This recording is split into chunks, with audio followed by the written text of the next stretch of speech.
Sup, folks? Your boy Charles Barkley of FrogLogCrogDog.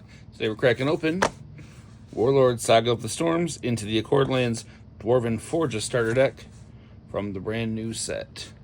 Very excited. Got this in my Kickstarter. Let's show this off, see what I think.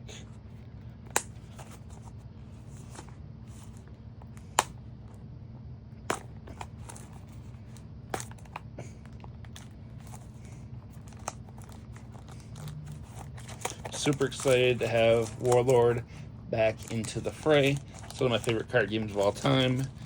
I was a big AEG fan back in the day when I was a kid.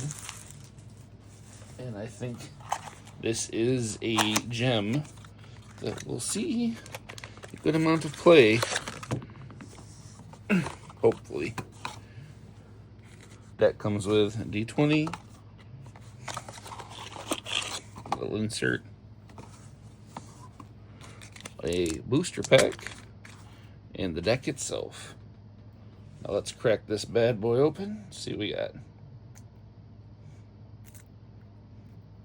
Oh my god, I got it on the first try and not like the 10th. It cracked today. Right. Got your Warlord, Memoriam, level 7 or level 5 cleric, 7 attack, 15 AC, Dwarf Scholar Warlord, 9 skill, 3 wounds. Limited order, target non-stunned dwarf character in the front rank, heal and ready the target. Crazy good. Great way to get an extra swing on somebody and sustain your front ranks. Love it. To go with that, we've got 2 Sunforged Smiths, level 2 good cleric, plus 2 attack, 12 AC, 4 skill, 1 wound. With spend order, target your wounded dwarf character, unstun the target, or the target performs a plus 2 melee strike. So you just have to wait till somebody gets wounded, and these guys can generate a strike or an unstun for you. Very neat. And then 3 copies of the Tunnel Vanguard. 0 attack, 8 AC, level 1 fighter, good. Adjacent dwarf characters gain an HP. 0 skill, 1 HP. So, with this being your starting army, you have 3 wounds, 2 wounds, 2 wounds. So, you have a starting front rank that if your opponent wants to target the middle one is 7. But do be careful, because if, for instance, you move one of these up, all of a sudden these guys are 1 wound. So you can very accidentally kill them. So be careful there. Make sure you move your characters to the outside edges rather than the inside. Alright. We got a rare in Divine Respite. Level 4 cleric action. With roll order, target your other character. Then on a 1 through 9, you unstun them. On a 10 through 19, you ready them. And on a 20, ready them, and they gain 4 attack and AC till end of turn. Huge buff. But this is a very cool card. Great to really just let you get extra actions on somebody. Which is what this deck's all about, is buffing one character in the front line that's not your Warlord and keeping them around. 3 copies of Gift from Above. It's level 3 cleric action with order. Target character gains a bonus to attack and AC equal to this character's level this turn. So from your Warlord, this is 5 attack and AC, which is very, very good. 3 copies of Holy Might.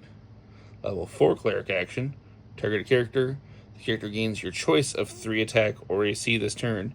And heal, which is removing a wound from the target. So you get a little bit of stats and a wound off. Very, very nice. Continuing the theme, we've got Quick Strength, which is a react cleric action.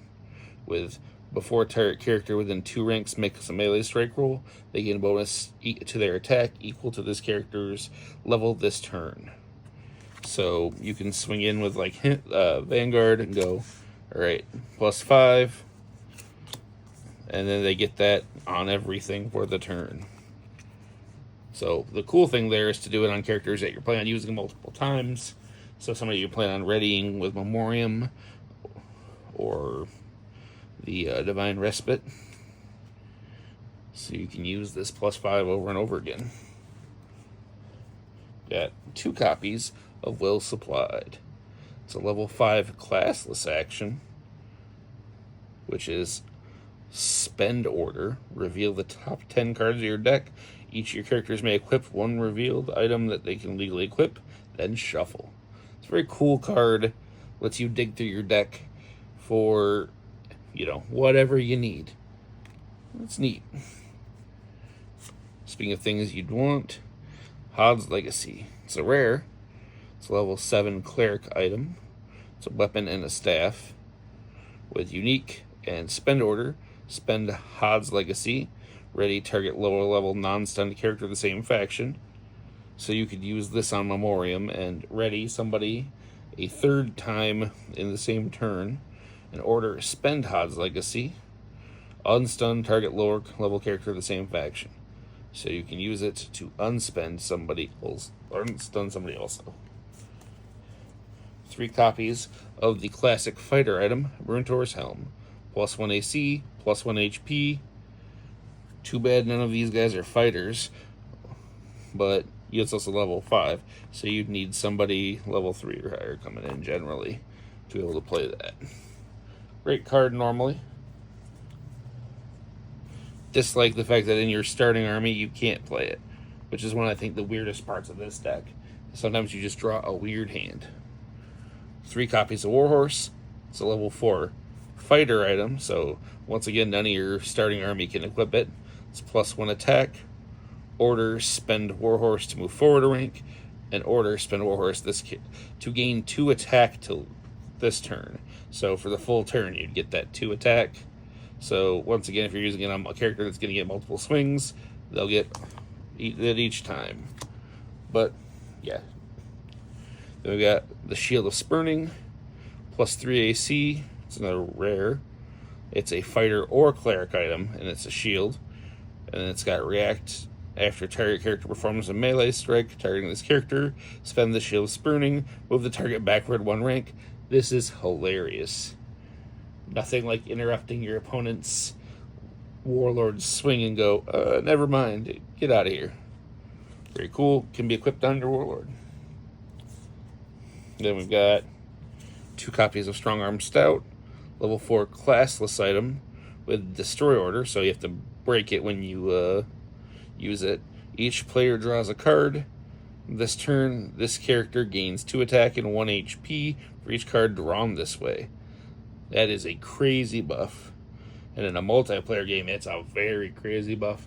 You can be sitting there with your, somebody like Hazak with like 3, 4, 5 extra HP just because of this in a multiplayer game. Love that.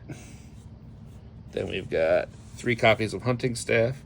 It's a +1 attack, level 5 weapon staff that's classless. With order, spend Hunting Staff and target an adjacent character. The character moves forward a rank. So if you don't have Hod's Legacy, you can use this on your Warlord to have them shipping people up front as help them on their journey. Very cool card. Then we've got Duress. Level 1 Dwarf, +1 attack, 12 AC. Level 1 Good Cleric, Dwarf Cantor. Your dwarf characters in this rank gain 3 AC while they have 1 or more wounds. 2 skill, 1 HP. So this is great mid-game when you already have like one of your fighters up front. This means your opponent probably wants to deal with Dress because they won't be able to deal with that character while Dress is out. Speaking of fighters, 3 copies of Frenzy. Level 4 good Dwarven fighter, who's a barbarian, with 4 attack and 2 attack, so 2 swings. 15 AC, 2 wounds, 6 skill, and react. After Frenzy suffers wounds, he gains 6 attack, and his melee strikes inflict an additional wound this turn. This That is not a once per turn, so if you let him get hurt, heal him, and then he gets hurt again, you can stack that up, and that's crazy. But very cool character. Love to see it.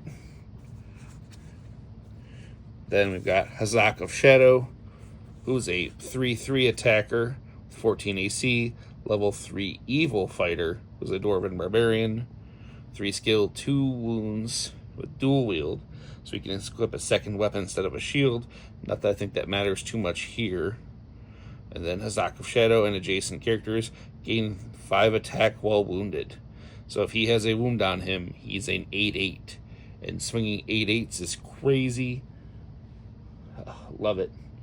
I had a single Hazak of Shadow and my Warlord win me a couple games in sealed, just because I had nothing else left. But being able to gift from above him to 19 AC with the helm of Bruntor's helm, take him to a 20 AC and 3 HP is a lot for somebody to chew through. Very, very cool. Then we've got 3 Rune Instigators. It's a +2 attack, 14 AC, level 2 evil dwarf barbarian fighter with 4 skill, 1 wound. Limited order, target an opposing character within 1 rank. The target performs a melee strike. After the strike, Rune Instigator performs a melee strike with advantage. It's alright in single player. In multiplayer, this is crazy, because you can give an opponent that you want to hit another player a free swing. Super, super cool there. Solid here, because your opponent probably won't be picking them if you have anything better up front. We've got 3 copies of Salvage, level 3 cleric, good, 5 attack, 14 AC, 5 skill, 2 wounds, with limited react before target dwarf character is killed. Return an armor, shield, or weapon equipped to the target to the owner's hand. Nice to be able to re-equip your cool stuff. Love that. Then we've got a 3rd Sunforged Smith and 3 Tinkers. Level 2 Good Wizard. 2 attack, 13 AC, 2 skill, 1 wound. But most importantly, the Tinker may equip items regardless of class restrictions and gains 1 level for equipping them. So they can equip level 5 items in the 2nd rank. So if you really want to, if you're afraid of getting a dead hand, you can swap 1 Sunforge out for a Tinker, and that gives you the ability to equip the Bruntor's helm and the Warhorse onto somebody. So there's at least an option for you. All in all, that's the deck. I think it's solid, but it has a chance of just drawing weird, bad hands early on in the game. I've had a lot of fun playing it, though, when it does work. A lot of cool stuff going on. The ability to sustain a single dwarf for forever is a lot of fun, which is...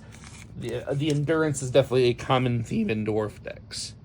So it's a neat starter, not my favorite, probably my least favorite of the 6, to be honest. But that's just my opinion. Now let's check out this booster pack. Let's see what we got.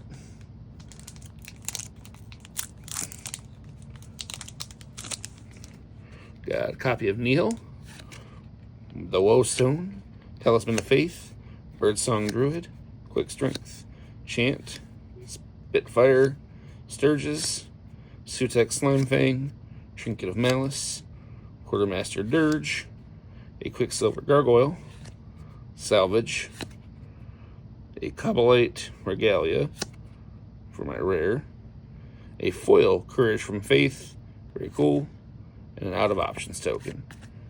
Dig it. Alright, hope you enjoyed, hope that was informative. See you next time.